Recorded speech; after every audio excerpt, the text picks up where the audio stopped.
After playing Journey to the Savage Planet, I have to say it was quite an enjoyable experience. Though I would avoid making the mistake of playing it co-op your first time through, unless you intend to be joined at the hip with your play partner. Now, that said, even then, it was still a very good game. The humor is interesting at times, and most of the time lands. Sometimes it's just silly humor where you get knocked on your backside by opening up a hatch and standing in front of it too long, and other times it's more ridiculous, mimicking like 90s commercials.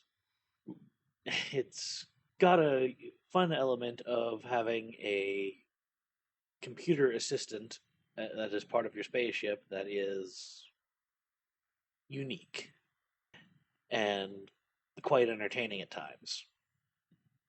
The general combat actually was smoother than I expected. The exploration elements were nice, but again, these were all hindered by the co-op mode because we only saw a handful of things together as we had split up. It's not a knock against the co-op mode, but in all honesty, the game is probably, for the vast majority of people, far better single player. Or maybe even during the co-op if it's your second time through and you just want to do it together and see what kind of shenanigans you can get up to. Visually, it was actually really good looking game. The effects that they used and the shots that they set up as you transition from one area to the next, or trying to show you something that you'll be going to in the future, were very well executed. And I mean, it just looked good.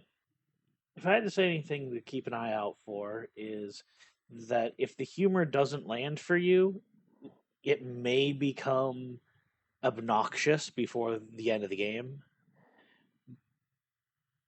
Now, if it is landing for you, the game is going to be hilarious the entire time. The runtime wasn't quite as long as I expected. For all intents and purposes, I'd say I'd recommend the game to anybody who's watched a couple of videos and seen the humor and thought it was hilarious. As an exploration game, if you want to go and 100% the game, that could be quite interesting as well, though not my personal bag.